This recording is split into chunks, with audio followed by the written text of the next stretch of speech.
Greetings from Lincoln, Nebraska. I am Peter McCormick. I'm the Executive Director of the Doherty Water for Food Global Institute at the University of Nebraska, or DWFI. Welcome to our webinar on advancements in agricultural water management and regulations, lessons and opportunities. This is the latest webinar in our fall series focused on solutions to water and food security, a series that we developed in part with our partners, in part in lieu of our Water for Food Global Conference, which unfortunately, because of the COVID situation, we had to postpone until next year. While we could not gather here in Lincoln, Nebraska as we had planned, I'm delighted that you all could participate today. This particular event has been produced in partnership with the Water Policy Group, a network of current and former high-level water policy leaders at the national and international level. This panel's practical expertise truly spans the globe. I'm excited to hear the insights and perspectives of our speakers, including Felicia Marcus, who graciously joined our board of directors earlier this year. I also encourage you all to participate and ask questions via the chat facility. Now, I will turn it over to our moderator for this session, Ann Castle. Ann is Senior Fellow at the Getches Wilkinson Center for Natural Resources at the University of Colorado Law School and a founding member of the Water Policy Group. She also served as the Assistant Secretary for Water and Sciences at the U.S. Department of the Interior for 5 years during the Obama administration. Ann. Thank you, Peter, and welcome everybody. Good morning, good afternoon, good evening. We have an amazingly diverse global audience for this webinar, which is really exciting. It's the first ever joint presentation by the Doherty Institute and the Water Policy Group. So we're all excited to be here. We're going to be hearing from 3 terrific speakers today, all water policy experts. And as Peter said, we'll be talking about innovative approaches to agricultural water management and regulation, all geared toward improving water quality and water efficiency. You'll hear about new technologies, about market innovations, and about creative approaches to regulation that can help achieve water efficiency. Before we dive in to the speakers, I'd like to tell you just a little bit about the Water Policy Group. As Peter said, we're a collection of people who have had high-level positions in government or international organizations that are related to water. We've come together, we're a small group, there's only 10 of us, but we've come together to advance the cause of water sustainability. And because we've been decision makers or trusted advisors to high-level officials, we have the contacts and expertise that we hope will allow us to try to advance that cause. Right now, the Water Policy Group is preparing a survey of national level water ministers and officials, asking them what the most pressing water issues are that they're facing and what the barriers are to achieving sustainability. That report, which will be available later this year, is intended to help support the World Water Development Report being prepared by UN Water. And UN Water, of course, is the collection of United Nations agencies and programs that have a water-related mandate. So we're hoping to be helpful to the preparation of that report with this survey. So now it's my pleasure to introduce our speakers today. Each of the speakers, the 3 speakers, as well as myself, were part of the Water Policy Group. First, we're going to hear from Tony Slatyer. Tony is in Australia and has a long history of very high-level positions related to water in the Australian government. He was the head of the water division for the Department of Agriculture in Australia until 2017. And after retiring from that position, he became a special advisor to the Australian Department of Foreign Affairs and Trade. Tony is on the leadership boards of more international water-related groups than you could ever imagine, and has huge expertise in the area of market-based regulation. Next, we'll hear from our esteemed colleague, Olcay Ünver. Olcay was until very recently, less than a month ago, the vice chair of UN Water. He also ran the water programs for the UN's Food and Agriculture Organization and UNESCO's Global Water Assessment. And Olcay is currently a professor of practice at Arizona State University, which is really lucky to have him. And finally, Felicia Marcus will be our last speaker. Felicia has had a very long history in the government water sector. She's most recently the chair of the California State Water Resources Control Board, which is the board that oversees water quality, drinking water, and water rights within the state of California. She's held a multitude of positions, including regional administrator of EPA and the director of the Los Angeles Public Works Department.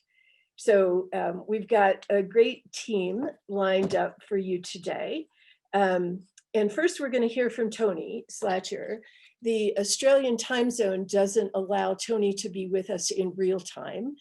So he has recorded his remarks and we'll play those for you. He's going to be talking about how water markets and regulation can work together to incentivize agricultural water efficiency. Here's Tony. Good day to you all. I'm going to talk about water use efficiency. This is because I come from Australia, where this really matters. Being the world's driest inhabited continent is ultimately why we have such a small population for our size. Water really does affect everything. While Australia has its fair share of floods and storms, our biggest risk has always been drought and the unpredictability of our climate from one year to the next. What I'm going to talk about is in the context of water being mostly scarce, with demand for it exceeding supply. This requires difficult choices to be made by individuals, local communities, and governments about how best to manage, share, and use whatever water is available. Australia has quite well-developed systems for forward planning and water allocation that reflect public priorities, and lots of infrastructure for storage and distribution. However, as much as we might like to be in control, Mother Nature is the ultimate provider of our water resources, and we must work with her cycles and moods, even as these are amplified by the warming atmosphere we are causing, though that is another story. So what do I mean by the term water use efficiency, which has many technical definitions? To me, as a policy person, water use efficiency means reducing the amount of water required to produce an outcome sought by the society. The exact same meaning is to maximize an outcome that can be gained from a given amount of water. These are two sides of the same coin. In agriculture, water use efficiency has been called more crop per drop. It can also mean less drop per crop. It's the same effect, whichever way you look at it.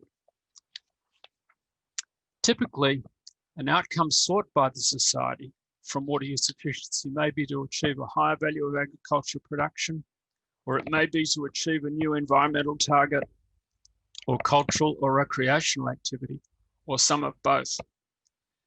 Water use efficiency matters because it makes these outcomes possible.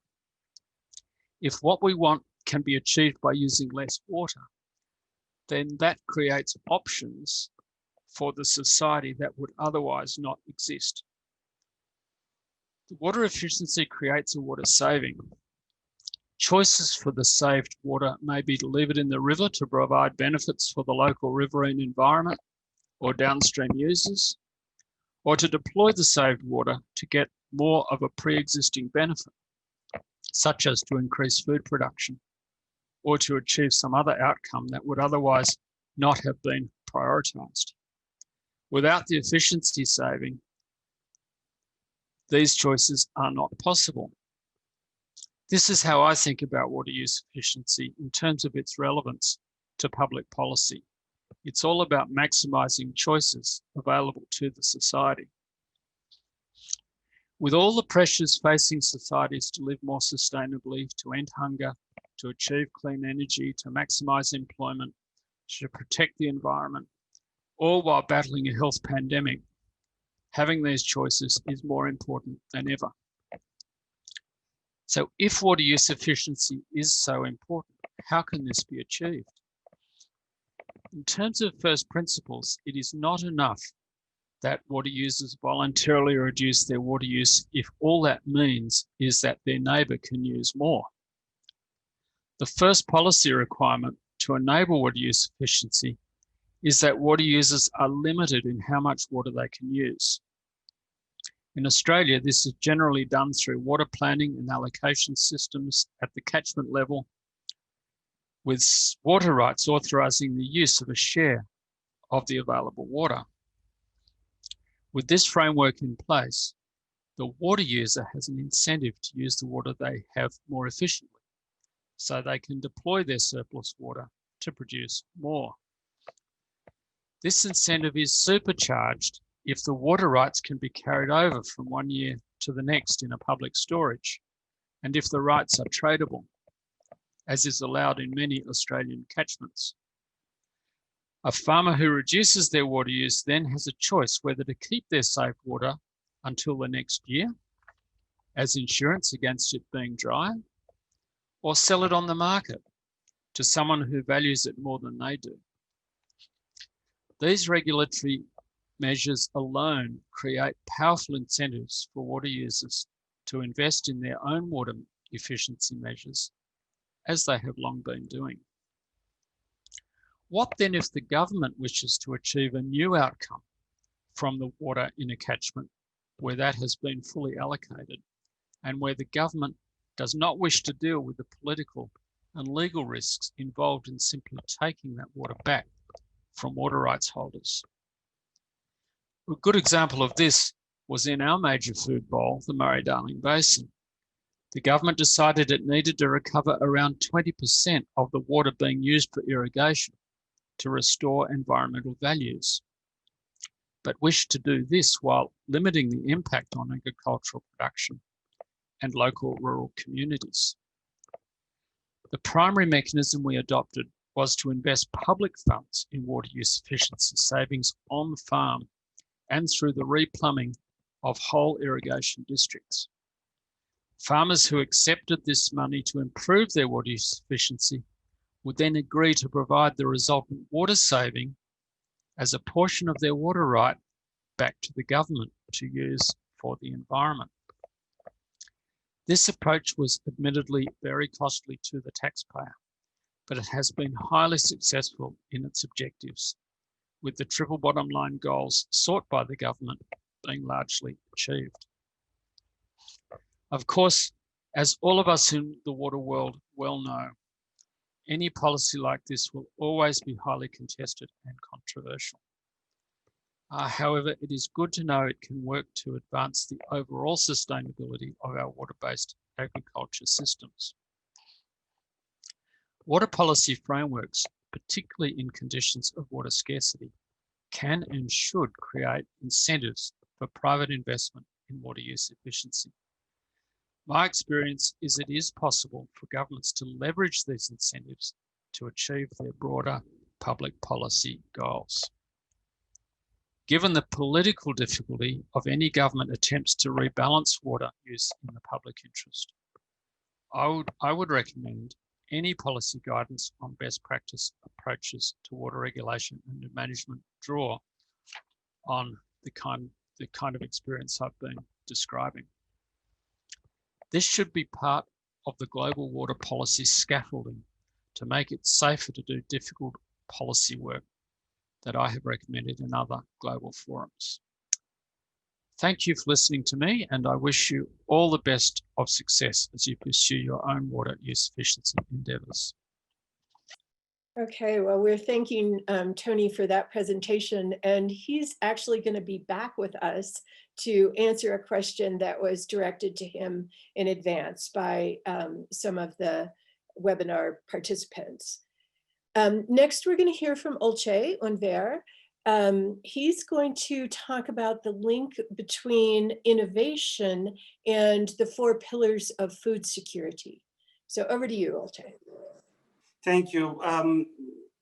Have a good day, everyone. I'm very happy to be a part of this panel. And in complementing my fellow panelists, I would like to talk about the innovation, the potential of innovation to support food security, support for water management, and I will present a few examples from these.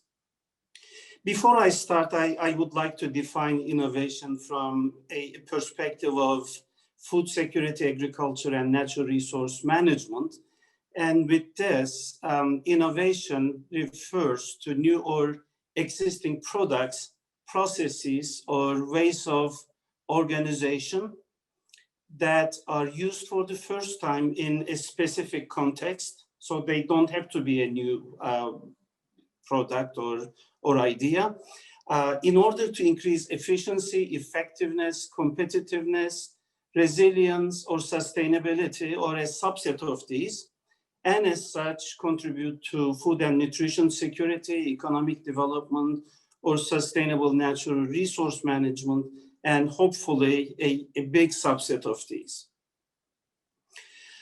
The food security has been defined in 1996 by the international community as the member states of FAO, and it is defined as something, a condition that exists when all people at all times have physical and economic access to sufficient, safe, and nutritious food to meet their dietary needs and food preferences for an active and healthy life, which resonates very well with human right to food. And it has 4 pillars. One, the first pillar is about availability. That's the production or supply side. And there is the socioeconomics in terms of accessibility. Then utilization in terms of our bodies able to make proper use of the nutrients in the food, and then stability, meaning that all the other 3 pillars existing at all times and not only during some period of time. So with this, innovation can really enhance food availability, and this is already happening, but that there are further opportunities.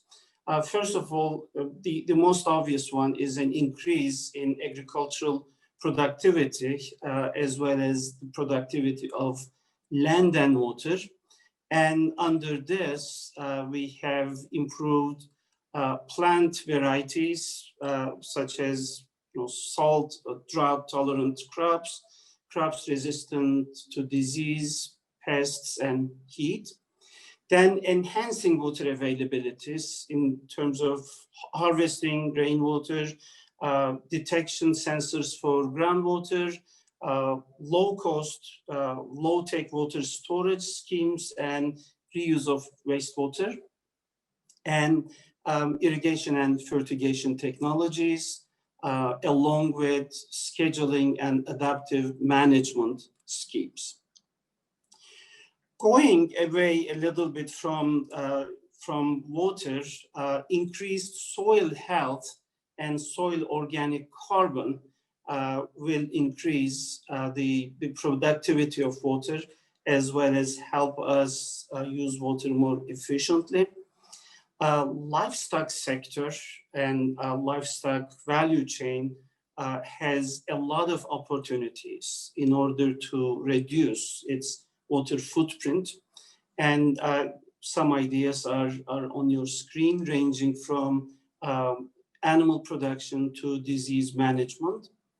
And urban and peri-urban farming in terms of high-tech and low-tech solutions, aquaponics, greenhouses, vertical farming is another innovation avenue, which has become more important after the pandemic, providing an opportunity to decrease the distances between the production and the destination, the urban centers. The other three pillars of food security have also opportunities. The accessibility pillar presents opportunities in terms of dealing with losses and waste in storage, handling, refrigeration, and transport phases. In the utilization pillar, we look at nutrition innovations that deal with malnutrition, both underweight and obesity, and introducing nutrition into the productivity concept, which we can summarize as more nutrition per drop, as an improvement of more crop per drop. And the stability pillar definitely stands to benefit the innovation that comes with climate smart agriculture and practices that are supported by climate science. I would like to now move to water management more directly and provide three low-lying fruits, if you will, to innovate water management. The technology-related innovation area, of course, there are so many tools and processes that we can use, but the idea is to use them in proper combinations and upscale existing pilot or more local level solutions that use digitalization, big data, multi-model simulations, sensor systems, and improved monitoring and forecasting systems. And here we need further improvement in terms of making the tools both easy to operate and more affordable, using economic and social factors, making the systems, the models, and the tools interoperable, and providing support, evidence-based support to decision-making. In the knowledge area, we have the opportunity to link local water management with global supply chains and trade, including international trade. And there is a lot of potential here, unused potential, and key players in private and public sectors both should use the existing tools more efficiently and effectively to inform the international production and supply processes, keeping in mind that for particularly for the corporate world, more water is controlled by the procurement departments than production departments, meaning that our supply chains do correspond to a lot of opportunity to make better use of, more efficient use of water in business operations. And the third area is bringing the governance systems to the 21st century through integrating scientific knowledge and technological developments in support of transparent, adaptive, and evidence-based water governance that we all need, because we know that without proper governance, the best water management is doomed to fail. In the end, I would like to provide 3 examples. The first example is from the knowledge area. It's in the form of improved footprinting in the livestock production and supply chains. The LEAP partnership and FAO very recently, last year, issued guidelines for assessment and performance of livestock systems in a very important effort to standardize the processes and the methodologies used by different sector components and elements, and preventing overlooks or miscounts in water used by the livestock sector. And I'm expecting this to provide further improvement in terms of livestock sector's water footprint. The second example is a series of implementations that make use of near real-time monitoring and forecasting. And I've used World Bank funded projects, which are very recent. One comes from Lake Chad, providing flood and drought monitoring services for people living in this basin and who are extremely vulnerable to the extremes of hydrology and meteorology. The second one comes from an irrigation district in Rio, Colorado, Mexico, which was not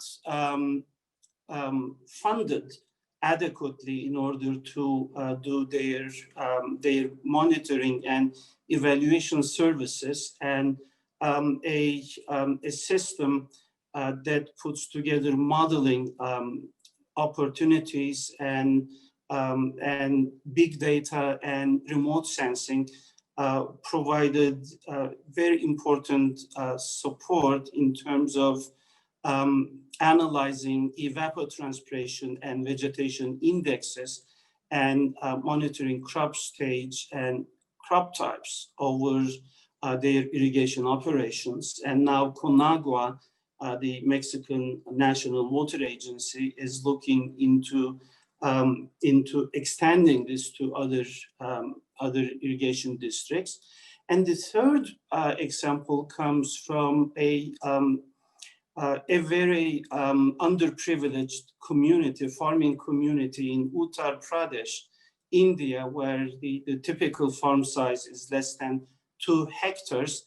And here with low-tech equipment coupled with modeling and linking with existing models and networks, and using simple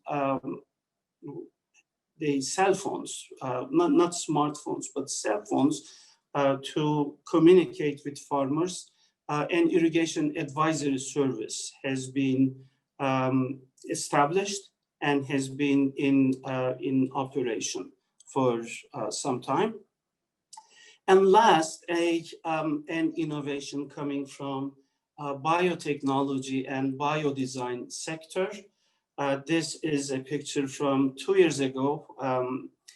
Professor Bruce Ritman of Arizona State University and Professor Lutz from Delft received the Stockholm Water Prize for their innovative, actually revolutionary microbiological-based technologies in water and wastewater treatment, demonstrating the possibilities to remove harmful contaminants from water, to cut wastewater treatment costs, reduce energy consumption, and recover chemicals and nutrients for recycling.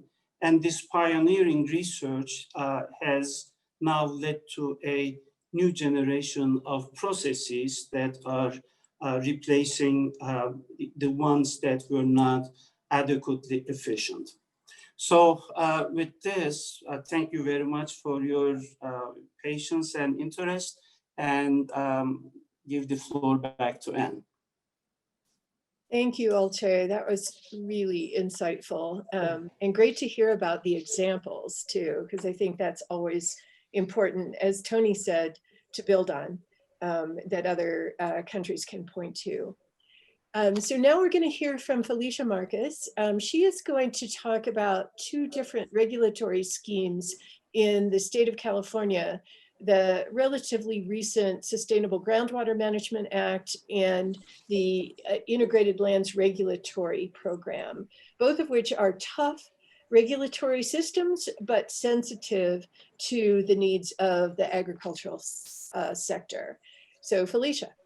Great, thank you, Anne, very much. I'm really delighted to be here with my colleagues from both the Water Policy Group and the Dougherty Institute. It's really a joy to be able to do that, and very exciting to see the range of people who were joining us today. I'm going to try something a little bit challenging. I'm going to talk about two path-breaking efforts to try and figure out how to remedy some real challenges in agriculture in California, dealing with either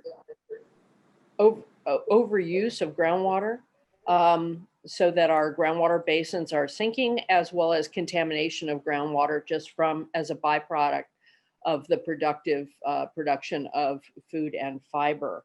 I'm of necessity going to be sort of general about it because they're complicated efforts. The point I want to raise for you is the issue of the policy choices one has in trying to deal with very real issues on the ground, and the policy choices that California made to try and design our programs in a way that would work best with agriculture, focus on results rather than minute by minute command and control directives. And it's very much of a work in progress and an experiment on both counts that we are optimistic will achieve better and more durable results faster than the traditional regulatory model that's been used in the other industrial arenas, because agriculture is different. Now, a caveat, I'm not speaking on behalf of my former employer, the State Board. These are my views. And again, I'm not giving you all the details. I'm just giving you a sense of it for the idea of the choices that we've been making. So to a premise, agriculture is obviously essential for human sustenance and the health of communities, economic, social, as well as physical.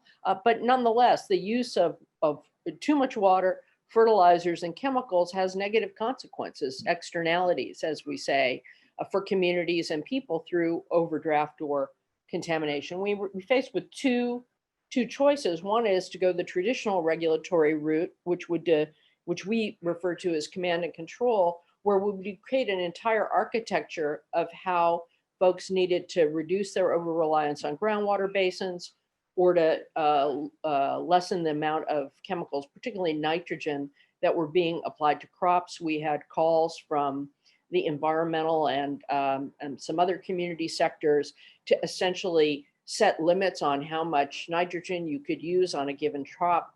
There's not really a lot of science behind that in some crops. And in California in particular, where we grow a lot of fruits and vegetables, the crop are varied by field. They vary from season to season. Sometimes you can have different crops in the same field in the same season. And so trying to do that would have been impossibly complex and would have been met with even more resistance, I would say, than what we did do. So we thought we'd try and be a little more creative.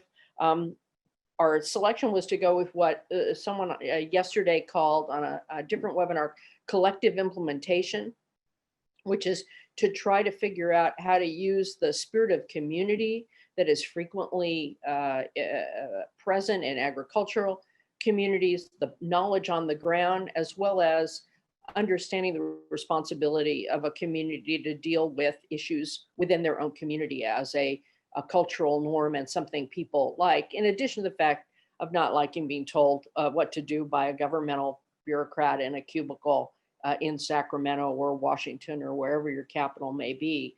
And I'm going to give you a couple of quick examples with the Sustainable Groundwater Management Act and the Irrigated Lands Regulatory Program. And why do we do it this way? Frankly, because we thought we'd get further faster in terms of achieving the results by trying this approach. And we wanted to harness that collective wisdom and responsibility. And again, I'm not saying this is all one big happy family and that it's not without controversy. There are many growers who think we still went too far and that there isn't a problem or that they could deal with it on their own. And there's also environmentalists who don't think we went far enough, which is always the case in policy. Just a quick look at California. Generally, you see the Central Valley in particular. It's not the only agricultural region, but it gives you a sense of the scale of it. In California, it grows 90% of healthy fruit, some food crops and vegetables like salad, greens in many months of the year for the entire country, 90% of certain specific crops like avocados and nuts. It is one of only 5 Mediterranean climates that can grow the scale of healthy fruits and vegetables that it can grow. So it's very precious, but at the same time, our groundwater basins have been overdrafted producing an abundance of food and fiber, and that despite all kinds of incredible work on ag efficiency, which has led to even greater yields, but also even greater lands being planted. And the estimates are that we've been overdrafting those groundwater basins by over 2 million acre feet a year on average in the San Joaquin Valley. Has a tremendous impact in terms of infrastructure crumbling, where you have canals that can no longer convey as much water. You have a loss of flood control. You have roads that can crumble. And in particular, the compaction of our clay layers and our aquifers they're not like a sponge. So once they collapse, they can't be used for storage anymore. And if you look at the spine of the mountains in the Sierras to the right-hand side of the screen, they contain an awful lot of snowpack, which is on average 1/3 of the storage in the state of California. And with climate change, we're going to be losing it. And our groundwater basins are the only thing that can approximate that loss in size. So we have to figure out how to manage it more aggressively. California had not had any regulation at the state level of groundwater management. Let's go to the next. The Sustainable Groundwater Management Act. This just gives you another sense of the problem. On the left, you have slides from NASA's GRACE project that show a loss of water, essentially reduction of water during that period of time. These pictures were actually very widely seen across the state and helped lead to the political support and the cry for doing something. As I said, we were one of the last states in the country, if not the last state, to have a statewide water management. And on the right, you see a fairly famous picture of how far the land had sunk. At the bottom is 1977. At the top is a little sign that shows where the ground was in 1925. Now that pole's not there anymore, and you've seen, the same or more further sinkage. So it's a problem. We also at the same time have a massive change in some of our cropping patterns with vast tracts of nuts, pistachios in some cases, almonds, mostly coming in and being planted, in some cases over unregulated and overdrafted groundwater basins. And with the price of nuts, people could afford bigger pumps. And we ended up in sort of a pumping war where neighbors' pumps went dry, and in particular, domestic wells and small systems went dry. A big outcry on that. Oops. And that just gives you a sense within the Central Valley. That map shows all of the overdrafted groundwater basins, and the ones that are slightly more crosshatched, more in the southern San Joaquin Valley, are at high risk. They're the ones that have subsided the most. And so we came up with a plan that basically requires localities to create their own groundwater agencies, and there are certain rules for that by 2018. The high-risk basins, particularly in the southern San Joaquin, had to submit plans by 2020. Medium risk had to submit them by 2022. And the requirements are fairly straightforward. They need to come up with a plan to show sustainability within 20 years, and that's defined as essentially not going back to the 19th century or even the 20th century, but to get to figure out a way to not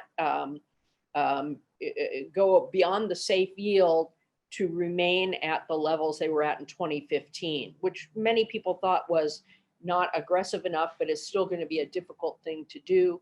And sustainability is defined as avoiding undesirable results. And there are a set of those in the law. It includes things like drawing in salt water, causing land subsidence, making water quality degrade, a host of other things. And it's done by a combination of active recharge and more creative recharge and demand management. And of course, demand management is the most controversial of those. And then the state just plays kind of a umpire or backstop role that one of our departments finds, the other, not the state board, but the Department of Water Resources finds that a plan's inadequate or a deadline's not met. Then the State Water Board steps in as a backstop to impose transparent pumping and reporting fees and fees where people have to report their pumping publicly, which people don't want to do.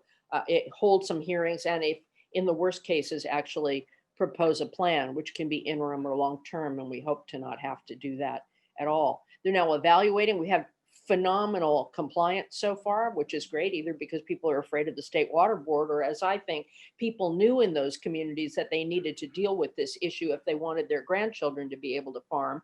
There is a lot of community spirit in our agricultural communities, and I think this just gave a framework for the people at the local level to be able to make the very hard decisions that they need to make locally, in some cases, just to keep us out, which is, if it works, that's great. But we had over 95% compliance with meeting the setting up of these groundwater sustainability agencies, which is not an easy thing to do. It's like creating an entire new governance system. We have the same level of compliance with submitting the plans, which is really phenomenal, and they're now being reviewed. And of course, if people are interested, I can talk a little more on the issues. They're not perfect. There are issues where people say they're relying too much on recharge that doesn't exist, so they can avoid demand management. There are people who say you're relying on my recharge. There are concerns with plans that allow for a drawdown that would strand more domestic well owners in small communities, which is definitely an undesirable result in my book. There are issues that didn't deal with the connection to surface water, et cetera. But by and large, those are all fixable, and hopefully we'll see people, when they get the comments from the Department of Water Resources, remedy those plans. But I think really a pretty good start. And you're seeing this amazing creativity in trying to figure out how to deal with recharge. When it comes to demand management, there are all sorts of, there's not one size fits all. You have all sorts of plans that are relying on things like a pumping fee, which has been used in the adjudicated basins in urban California to great effect, where you're paying the cost of replacement water if you go over a certain allocated amount. There are trading schemes that are being developed, which are enabled in part by the kinds of technologies that Olcay talked about, where you can use evapotranspiration, remote sensing, and other things to keep everybody on. There's just a renaissance in creativity. So again, I've talked about this. The whole issue is to form a collective for collective implementation, do an adequate plan with realistic recharge potential and adequate demand management, implement the plan, and then we'll stay out of your face. And then the government role is technical assistance and funding review, and in the last instance, stepping in to assure that somebody takes care of the problem. Similarly, in our irrigated lands program, which is even more complex, our problem was the widespread contamination of groundwater from decades of irrigated ag and dairy operation. I'm not going to talk about dairies. They're handled under a different dairy order. But we had a huge problem with the contamination of drinking water wells, particularly small communities and domestic shallow wells, and as well as contamination of surface water. It's a challenging issue. It's one with significant health effects. We talk in the States, at least, about blue baby syndrome, where nitrogen in your water, in your body replaces the nitrogen, the oxygen with nitrogen. It becomes, you're not getting as oxygenated. It's a real problem for the very young and the very old in particular. And there were calls and an outcry as we realized how much of how many Californians, hundreds of thousands to a million, were relying on contaminated groundwater through some reports that came out from the state board and other places.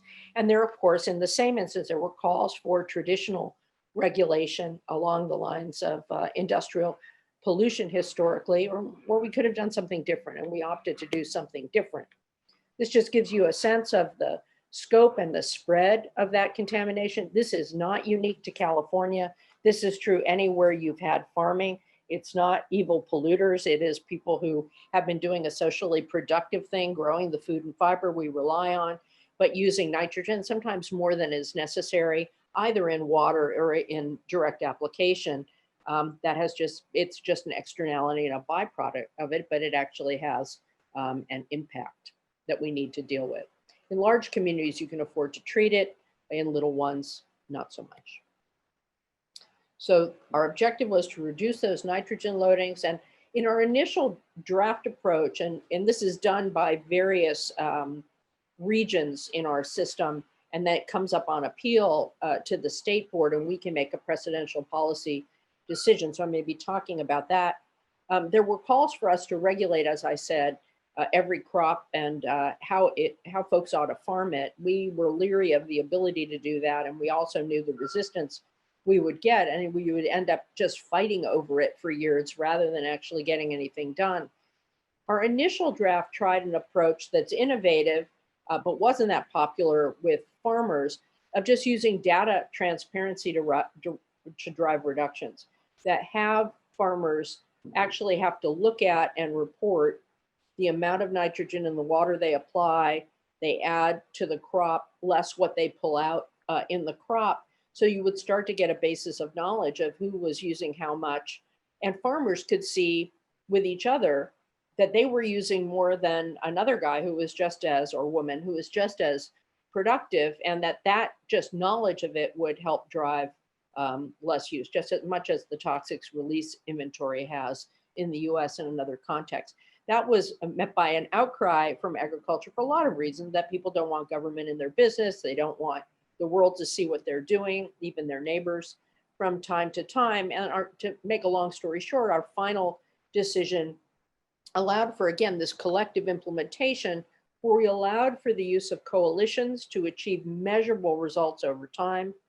Farmers still have to provide that data, but they provide it anonymously, or it's not anonymous to the people who run the coalitions, but it's presented anonymously, it's anonymized, but it's by field and by crop on those fields. And it paints a picture of who's doing what. Outliers are identified. Farmers then talk to other farmers and say, hey, Bill, you know, you're using twice as much nitrogen as Jane for the same crop yield. Did you realize that? And as a whole, they need to show measurable results over time. Very important, we paired it with the testing of drinking water wells, notification to folks if they were drinking water that was close to or over the limit, and a requirement to provide replacement water down the line if there wasn't a state program. And that's a story for another day. But and then if you don't do it, or you become an outlier, then you would end up being more transparent. So we kind of use the community spirit, but also the desire to keep one's information private, to come up with something that said that if folks could actually show that by township that they were reducing it, then that's fine. That's what our objective was. And there's obviously backstops there too. This is for people who like graphs in terms of all the inputs. I think what will happen here is you'll find the farmers who hadn't been measuring the nitrogen in the water they're using, and we'll find that they need to apply less additional fertilizer. We'll find those outliers. You find the 20% of folks that are producing 80% of the excess nitrogen, and hopefully we'll start seeing some very important reductions in the very near future. There are every 3 years it comes up to the state board for review, and before that you have all kinds of engagement by the regional boards. Anyway, the key point is we focused on the problem, and so then in exchange for not doing a traditional regulatory program, we just said, well, focus on the drinking water issue, because nitrogen in groundwater is not a contaminant for farming. it is a contaminant for drinking water, which is only a small percentage of what's used. So let's focus on solving the problem. I put this in. I'm happy to share the PowerPoint and we'll go over it just a little more detail of how it works. Again, it's not simple, but it is actually designed to work with a local community to allow them to collectively solve their problem over time. If they show us they're making progress, we will back off and not do it, not tell them what to do drop by drop. And so in conclusion, in both of these, a focus on results with flexibility on how you get there, enabling local responsibility, but also accountability, recognizing values in the community. We did it because we actually think we're going to get better, faster results. And we're using our regulation as a driver and incentive and a backstop, not what we might call here paint by the numbers, and reward good results and incentivize them and reserve the traditional command and control tools for people who are truly laggards. And finally, is it going to work? Well, only time will tell. I sure hope so. Thanks. Okay, Felicia, thank you. And what incredible experience is being shared with us today. So thanks to all of the speakers. What I'm going to do is pose a question that is kind of an amalgamation of several that we have received. I'm going to pose the question to both Felicia and Olcay. And that is, the question is about regulation and some of the practical aspects of it. So a couple of our questioners have pointed out that one problem with regulation is that people are clever and incentivized to get around it somehow. And so the question is, how can we incentivize efficient water usage that minimizes opportunities for water users to cheat? And a related question, and sorry to make this two parts, is how can we motivate politicians to, who may be reluctant to regulate a sector that is going to be mad at them for regulating? And Felicia touched on this a bit. How can we motivate politicians to adopt the kind of sustainable regulation that, that we're interested in seeing? So you can answer one or both of those parts, but Olcay, why don't we start with you? Okay, thank you. Yes, it's an issue, and it has been an issue in many countries for many different reasons. It's not always cheating. Sometimes paying for water is against religious or cultural beliefs. But irrespectively, there are two aspects of it. One is regulation. So the user should know that there is a cost associated with the provision of the service to them, and that cost has to be borne. Otherwise, the service will not be available at some time in future. And preferably, the water charges should be on volumetric basis whenever possible. So that is a market disincentive to waste, to use water wastefully. The other aspect is the social aspect. When the producers feel that they deal with the government individually, they may be looking for ways around taxes or charges or things like that. But collectively, when farmers, producers act collectively, and if they are not happy with water charges, they can actually bargain for those.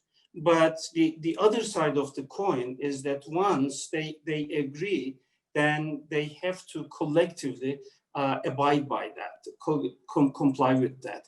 So that is, in my opinion, the aspect that goes hand in hand with regulation. In terms of the political,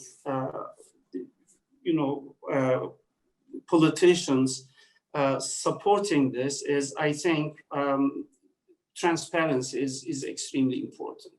So, you know, if a politician would like to pay for someone, they can certainly do that, but they should not be able to encourage people to go against the regulation. And in an open society with transparent processes, they should probably know that the consequences of doing this can backfire at some point in the future, especially if it leads to the cessation of service because of the non-payment of the cost of the service. So I'll stop here.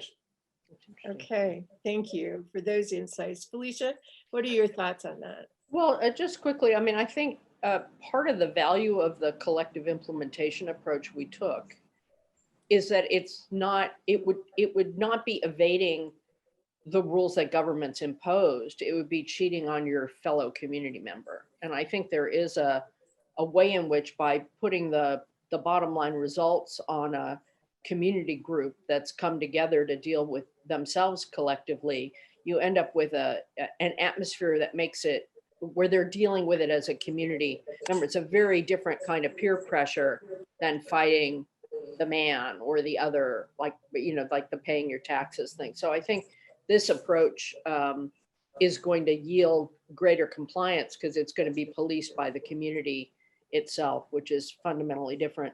I also think in the context of water efficiency, which is a piece of it, you know, there are people who have been saying that we should regulate ag water efficiency, and we have to a certain extent, but it gets too complicated to explain in terms of water rights and the like in California.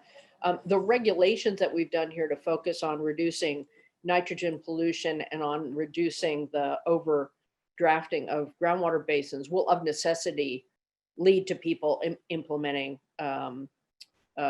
water use efficiency that yields more water left in the ground or less nitrogen pollution. I mean, we actually are among the most efficient farmers in the world. It's just they've used those efficiencies to grow even more stuff, which again, on the one hand is a miracle of social economic development and really just phenomenal. On the other, it's more than the system can bear. And so figuring out how to live within your means sustainably is part of the community challenge there. But of necessity, we're going to see people using efficiency as a tool rather than the regulatory vehicle. And we'll see how that works. I mean, in theory, it should work better. Yeah, good practical insights from both of you. Just for all of our participants, we're going to go on for about maybe 10 more minutes, recognizing that that's longer than we had originally intended, but we want to get to some of the really good questions that you've sent in.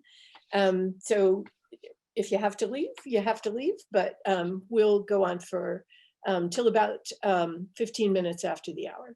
Great. And I'm happy. We have the emails right in the registration. So I think we're all happy to go look through the questions again that we can't get to while we're sitting here talking and get answers to you.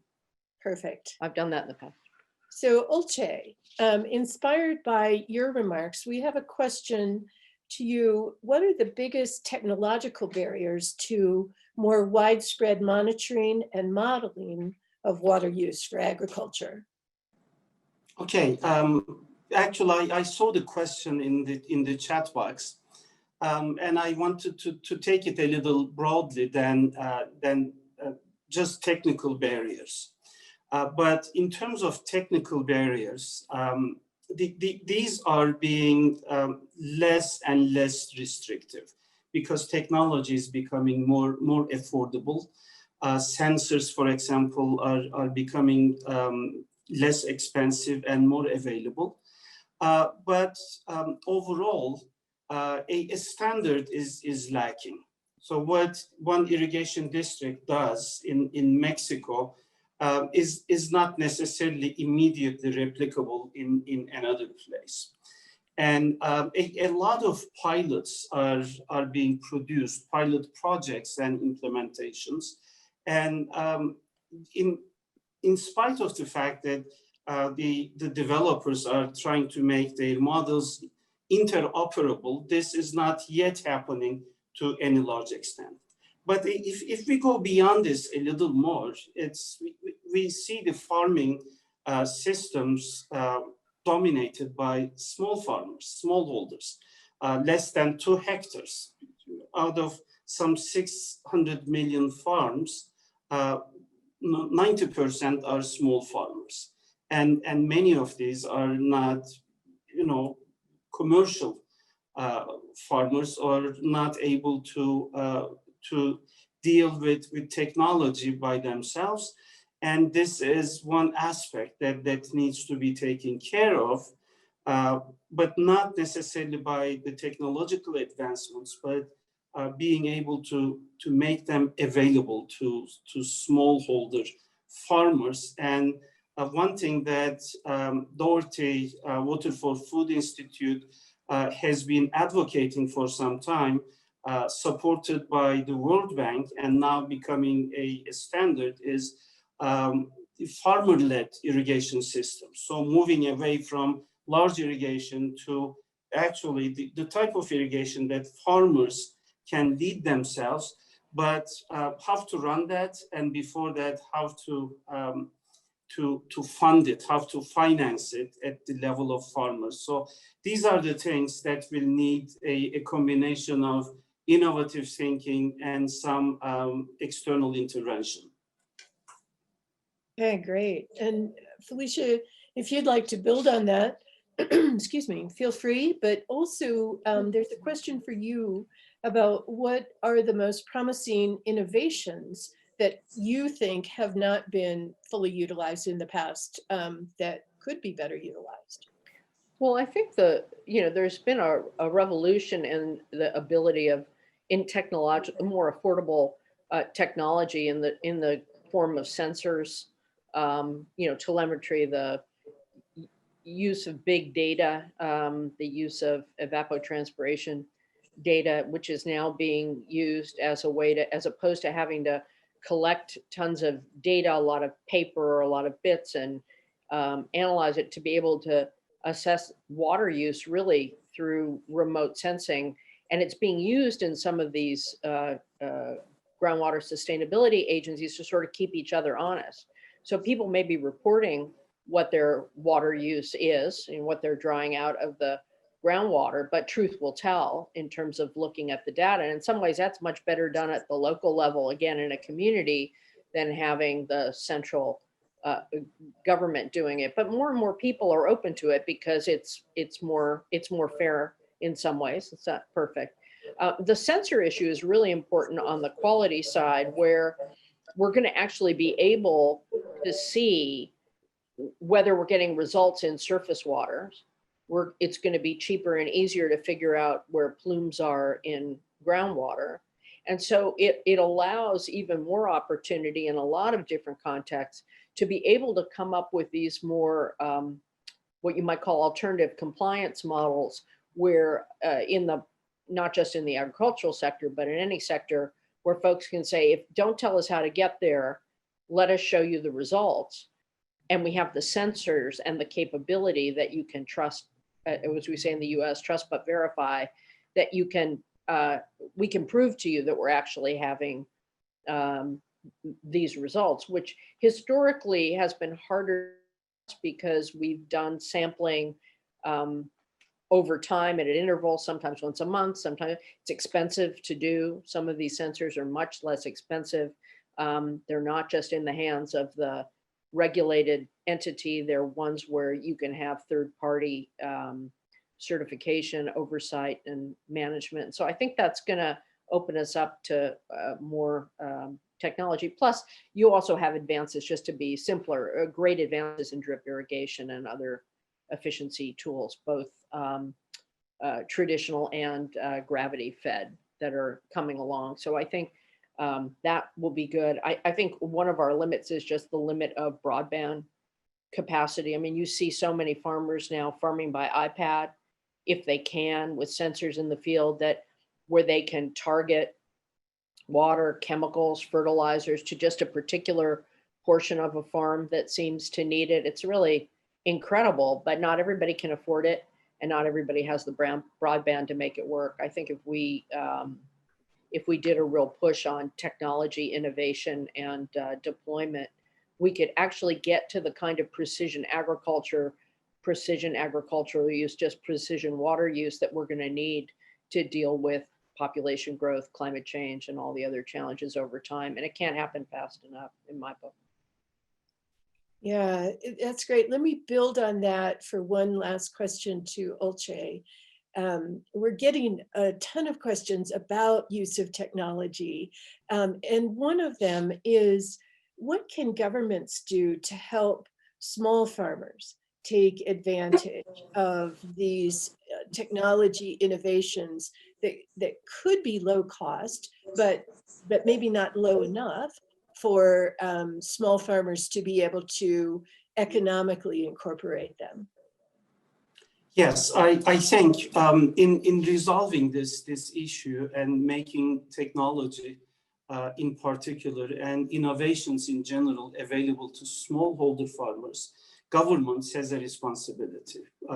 Apart from the regulation and providing incentives and help with the issues of funding, outreach to credit lines, to markets, being able to manage the technological tools that will be necessary for them to use the innovation to the extent possible and feasible for the circumstances. But I think the government extension programs for farmers should revolutionize themselves and do the, not move away from the traditional extension, agricultural training, etc., because the basics still apply, right?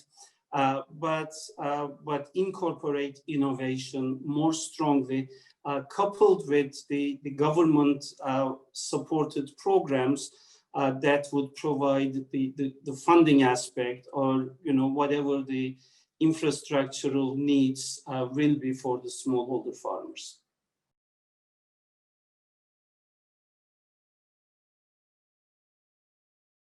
Well, this is a very broad question, so let me have a try.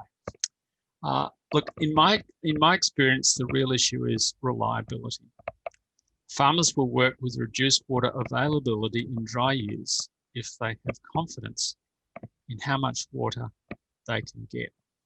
But reliability comes at a cost in infrastructure and regulatory measures. In Australia, water rights come in all types, but most are share-based. So you will get a share of whatever is available. In dry years, you'll get less water, and in wet years, you'll get more water. If you need more water to finish off your crop, you can buy it from someone who needs it less than you do. In my view, it's important for local policymakers to ensure that water users are really well informed about all the factors that affect their water availability and how they can use their water rights.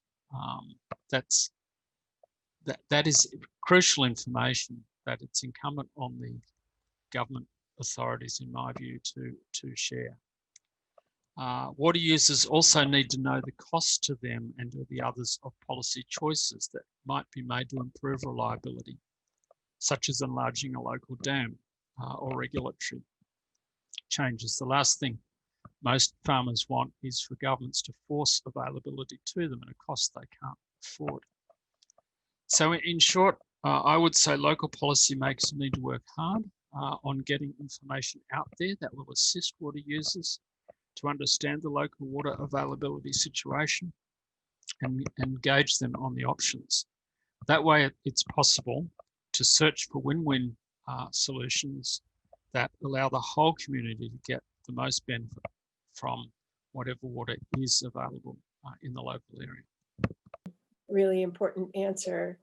I'm going to draw us to a close. This has been incredibly insightful from all of our speakers. And if we were all together in person, we would be giving them a big ovation, but please join me in virtually thanking our speakers. Thank you very much. I'll look forward to answering the questions. Yeah, and we have a ton of questions still. It's been our pleasure, and I'll turn it back over to Peter McCormick. Thank you, Anne. Thank you all for the participants and the panelists and the participants. That was a massive subject, looking at the many different facets of the challenge and how we create the enabling environment, how we, all the lessons from the field. I saw a number of questions around where are the positive examples, where are the things we can learn from, and I think these are some of the questions we should answer. In terms of the groundwater, one I will address is around the groundwater management, or where are the other examples? Please do look at the example from Nebraska. We didn't include it in this webinar, but I think it's one that's very worthwhile looking at. It's been a wonderful webinar. I think, again, the global participation is just humbling, and very much appreciate everyone's participation. Thank you, and stay safe.